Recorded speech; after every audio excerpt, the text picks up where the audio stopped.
Assalamualaikum warahmatullahi wabarakatuh. Waalaikumsalam warahmatullahi wabarakatuh.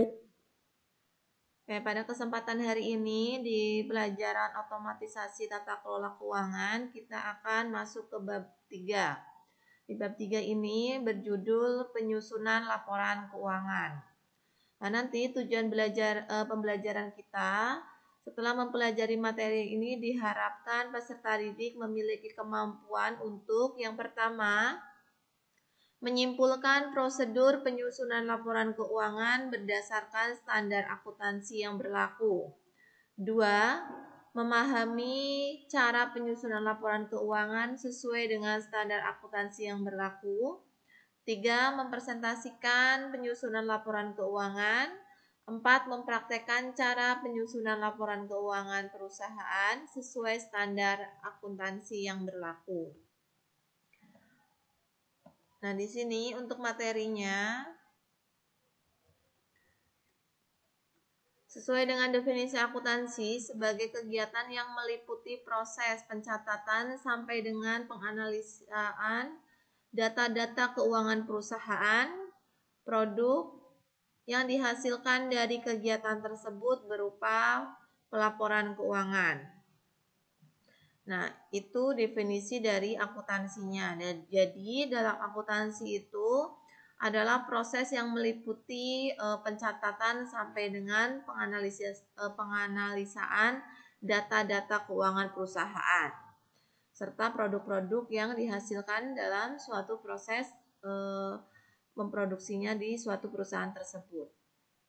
Untuk laporan keuangan itu terdiri dari pelaporan keuangan yang khusus digunakan untuk kepentingan internal perusahaan saja dan juga ditujukan untuk kepentingan pihak eksternal perusahaan. Jadi, laporan keuangan itu dibuat bukan hanya untuk internal saja, tapi juga untuk eksternalnya. Jadi, harus transparan karena bisa dikonsumsi oleh pihak-pihak baik dari internal ataupun eksternal yang membutuhkan informasi keuangan dari suatu perusahaan tersebut.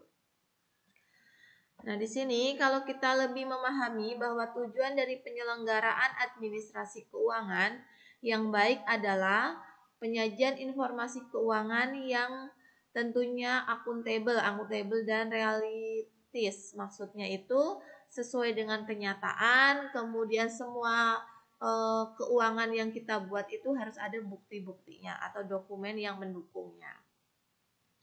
Di sini juga dijelaskan untuk informasi keuangan ini adalah salah satunya berupa laporan keuangan. Dan laporan keuangan ini terdiri dari perusahaan itu dari pihak-pihak yang berkepentingan. Tadi yang berkepentingannya itu bisa pihak internal dan juga bisa pihak eksternalnya. Nah, mereka memerlukan untuk apa? Untuk pengambilan keputusan ekonomi. Nah, misalkan contohnya dengan adanya laporan keuangan, kita bisa mengetahui keuntungan dari perusahaan tersebut selama satu periode. Biasanya periode dalam akuntansi itu adalah 1 tahun. Misalkan saya punya perusahaan. Nah, berarti kan saya pihak internnya atau internalnya. Nah, saya sebagai pihak internal itu akan butuh untuk mengetahui laporan keuangan perusahaan saya untuk pengambilan keputusannya. Misalkan, oh ternyata perusahaan saya pada tahun 2019 mengalami laba yang cukup tinggi. Nah, dengan adanya laporan keuangan yang menunjukkan laba tinggi, itu akan membuat saya berpikir bagaimana mempertahankan keuntungan atau laba tersebut dan bagaimana juga cara untuk meningkatkan untuk lebih besarnya lagi laba yang akan saya dapat. Nah, itulah yang dinamakan keputusan. Jadi saya akan mencari alternatif atau cara apakah keputusan yang saya ambil akan mempertahankan keuntungan tersebut atau meningkatkan keuntungan tersebut. Begitu. Nah, kalau untuk pihak eksternalnya, contohnya, misalkan di sini misalkan Nurul sebagai investor saya ingin berinvestasi di perusahaannya Bu Eksi. Nah, dari laporan keuangan tahun 2019 nanti Nurul akan berpikir, kira-kira saya akan menanamkan modal atau tidak, jadi menanamkan atau tidak. Kalau melihat laporan keuangan perusahaan saya meningkat keuntungannya atau tinggi keuntungannya, pasti Nurul akan tertarik untuk berinvestasi di perusahaan saya. Tapi sebaliknya, oh ternyata di perusahaan Bu Eksi keuntungannya tidak mendapatkan keuntungan, tapi justru tahun 2019 itu mengalami kerugian. Nah, Nurul sebagai pihak investasi atau pihak eksternalnya, dia akan berpikir mendingan tidak usah untuk berinvestasi karena perusahaan tersebut sedang mengalami kerugian. Nah, itulah contoh-contoh keputusan yang diambil oleh pihak internal ataupun eksternal melalui informasi dari laporan keuangan yang dibuat oleh perusahaan. Nah, di sini juga dijelaskan dengan informasi yaitu dari laporan keuangan yang diperoleh, mereka akan menganalisisnya dan kemudian menentukan keputusan ekonomi yang bermanfaat bagi pengembangan usaha mereka. Nah, tadi kalau perusahaan yang mengalami keuntungan, kalau kita sebagai investor, kita harus berani untuk berinvestasi karena keuntungannya meningkat atau setiap tahunnya selalu mendapatkan keuntungan. Tapi kalau kita sebagai investor atau sebagai pemberi pinjaman dana kepada perusahaan, kalau perusahaan tersebut mengalami kerugian, berarti kita jangan pernah memberikan pinjaman. Kalaupun memberikan pinjaman ataupun investasi, berarti kita jangan memberikan terlalu banyak karena nanti beresiko tidak bisa dikembalikan. Sampai di sini paham? Paham tidak? Paham, Bu. Oke, kalau sudah paham, kita lanjut ke pengertian laporan keuangan.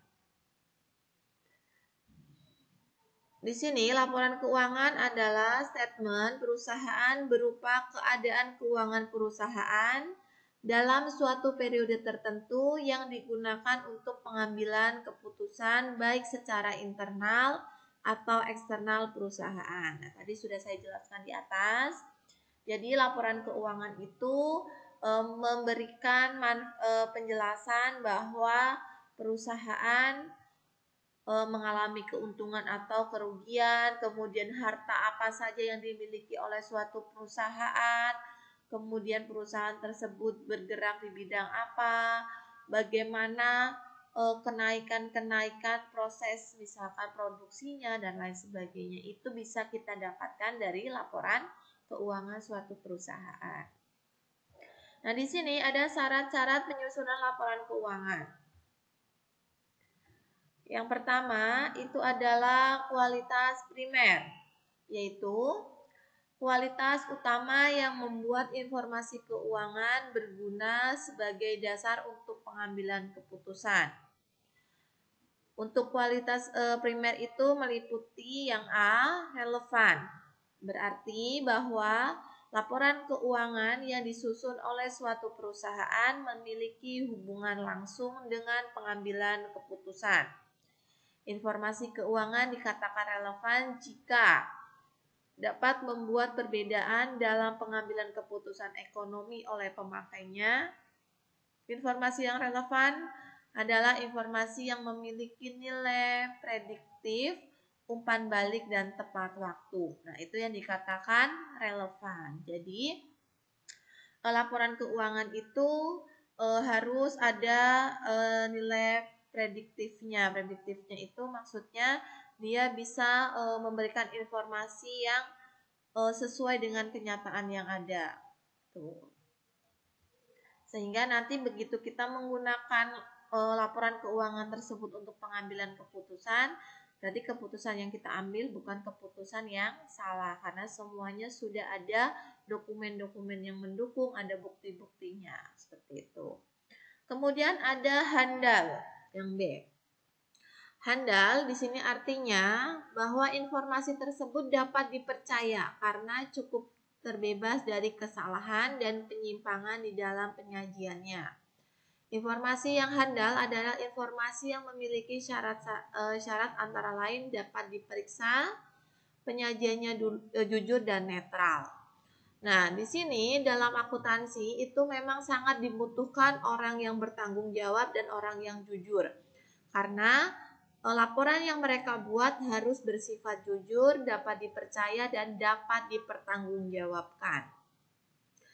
Nah, di sini kenapa kita memaksakan untuk jujur? Karena nanti setiap laporan yang kita buat, kalau kita sebagai pembuat laporan keuangan, itu pasti akan diminta pertanggungjawabannya. Nah, yang mendukung pertanggungjawaban kita adalah bukti-bukti yang kita arsipkan. Kemudian selain kualitas primer, di sini yang kedua ada kualitas sekunder. Merupakan kualitas tambahan yang seharusnya dipenuhi dalam penyusunan laporan keuangan. Meskipun bukan kualitas utama, namun jika dipenuhi akan membawa dampak positif bagi penggunanya. Nah, di sini untuk kualitas sekunder itu meliputi yang A, keterbandingan yang berarti bahwa laporan keuangan suatu perusahaan akan lebih bermakna bagi para pemakainya jika dapat diperbandingkan dengan informasi yang serupa dari perusahaan-perusahaan lain. Nah, ini yang dinamakan dibandingkan. Jadi kita harus membandingkan, dalam arti membandingkannya ya tadi, misalkan mengenai keuntungannya, kemudian mengenai perputaran produksinya, itu yang wajib kita perbandingkan dengan perusahaan-perusahaan lain. Suatu informasi dianggap dapat diperbandingkan jika sudah dievaluasi dan dilaporkan dengan cara yang sama untuk perusahaan-perusahaan yang berbeda. Hal ini memberikan kemungkinan bagi para pemakainya untuk mengenali dan menganalisis persamaan dan perbedaan kondisi keuangan berbagai perusahaan karena metode akuntansi yang digunakan dapat diperbandingkan. Nah, tadi sudah saya jelaskan. Jadi perbandingan di sini itu ya perbandingan keuntungan yang didapat, bagaimana misalkan metode-metode yang digunakan dari perusahaan tersebut kita bandingkan dengan perusahaan lain. Terus bagaimana perkembangan usahanya, apakah dengan kenaikan yang meningkat mereka bisa buka cabang atau bagaimana. Nah, itu yang harus diperbandingkan. Karena semakin banyaknya cabang yang dibuat oleh perusahaan tersebut atau semakin meningkatnya keuntungan perusahaan dari tahun ke tahun, itu akan membandingkan dengan perusahaan lain. Itu akan dikatakan misalkan kita selalu meningkat keuntungannya, kita membuka cabang-cabang baru. Nah, berarti perusahaan kita adalah perusahaan yang meningkat dan cukup menjanjikan. Nah, di sini ada konsistensi, yang artinya bahwa laporan keuangan suatu perusahaan akan lebih bermakna bagi para pemakainya jika dapat diperbandingkan dengan informasi yang serupa dari perusahaan yang sama pada waktu yang berbeda. Nah, maksudnya tadi misalkan dari tahun ke tahun perusahaannya Bu Eksi itu meningkat keuntungannya. Nah, meningkat tahun 2019 misalkan mengalami keuntungan 60% dan nanti tahun 2020 mengalami keuntungan 65%. Nah, itu yang dinamakan konsisten. Jadi ada perbedaan, bukan menurun tapi selalu meningkat atau tetap gitu. Tapi kalau menurun itu berarti dikatakan tidak konsisten. Konsisten itu kan berarti sama atau meningkat. Tuh, meningkatnya tidak cukup tinggi tapi standar saja. Tuh. Dalam penyajian informasi, perusahaan harus memberikan perlakuan akuntansi yang sama terhadap transaksi yang sama pada waktu yang berbeda. Nah, yang menjadi perbedaan waktu itu misalkan setiap periodenya. Seiring dengan perjalanan waktu, perusahaan bisa mengubah metode akuntansinya. Namun jika hal itu dilakukan, maka periode yang dilaksanakan perubahan itu perusahaan harus mengungkapkan tentang berbagai hal yang terkait dengan perubahan itu serta keunggulan metode baru yang digunakan dibandingkan dengan lama, alasan pengubahan metode tersebut, sifat dan dampak atas perubahan tersebut terhadap kondisi finansialnya atau kondisi keuangannya. Jadi, misalkan suatu perusahaan itu mengubah metode, itu harus dijelaskan di laporan pada perubahan periode tersebut. Bagaimana dampaknya, kemudian metodenya itu seperti apa, kenapa kita memilih metode tersebut, kemudian apa saja keunggulan-keunggulan atau kelebihan dari metode yang sudah kita pilih di periode sekarang. Begitu. Nah, sampai di sini ada yang mau ditanyakan? Ada yang mau ditanyakan tidak? Bu, Ya. nanti materinya kirim ulang ya, Bu. Ada lagi yang mau ditanyakan mengenai materi ini? Saya, Bu. Ya, boleh, silahkan. Kenapa menyusun laporan keuangan itu harus relevan? Iya, tadi kan sudah dijelaskan untuk pengertian relevan itu harus ada bukti-bukti yang mendukung. Jadi gini, kita kan tadi sudah saya jelaskan, setiap yang memegang laporan keuangan atau yang membuat laporan keuangan, dia itu harus mempunyai sifat yang jujur, disiplin, bisa dipercaya dan selalu bertanggung jawab. Karena di sini kita akan dituntut untuk ada tadi kualitas primer, kemudian ada kualitas sekunder. Nah, untuk relevan itu berarti kan semua yang kita kita buat laporannya itu harus sesuai dengan apa yang kita dapat informasinya. Misalkan tadi saya di sini mencatat membuat laporan keuangan. Semua yang terjadi di perusahaan, misalkan pengeluaran di perusahaan itu dalam satu periode sampai dengan misalkan nominalnya itu sebesar 100 juta. Nah, itu dalam 100 juta itu berarti kita harus ada bukti-buktinya. Begitu. Nanti setelah bukti-bukti tersebut semuanya sudah sesuai dengan laporan yang kita buat, sehingga pemakai itu membuat keputusan itu tidak salah. Nah, tadi kan sudah saya contohkan ya, misalkan dengan adanya laporan keuangan itu kita bisa mengetahui keuntungannya, kita bisa mengetahui perkembangan yang terjadi dari periode sebelumnya dengan periode yang sekarang. Nah, nanti dari situ kita akan membuat suatu keputusan, apakah kita akan meningkatkan keuntungan, apakah kita akan mempertahankan keuntungan. Nah, itu adalah keputusan yang diambil dari pihak internalnya. Nah, kalau kita berbicara dengan pihak eksternal untuk yang relevan itu, kan kita mengambil keputusan misalkan, oh ternyata perusahaannya Bu Eksi itu selalu mengalami keuntungan yang meningkat. Nah, saya pihak eksternal dalam bentuk misalkan saya sebagai investor. Nah, berarti saya bisa berinvestasi lagi di perusahaan tersebut. Itu keputusan yang saya ambil dari pihak eksternalnya. Seperti itu, makanya harus relevan karena semua keputusan itu kalau laporannya tidak relevan ya nanti keputusannya akan salah yang diambil oleh pihak eksternal dan internalnya. Sampai di sini jelas? Jelas, Bu. Makasih. Ya, sama-sama. Ada lagi? Saya kirim materinya di Classroom. Misalkan kalian membutuhkan penjelasan ulang, nanti kalian bisa lihat di video yang saya buat, yang sudah ada di YouTube. Oke, mudah-mudahan materi yang saya jelaskan hari ini bisa untuk menambah pengetahuan kalian dan bisa untuk bekal belajar kalian di rumah. Kurang lebihnya saya mohon maaf. Terima kasih dan wassalamualaikum warahmatullahi wabarakatuh.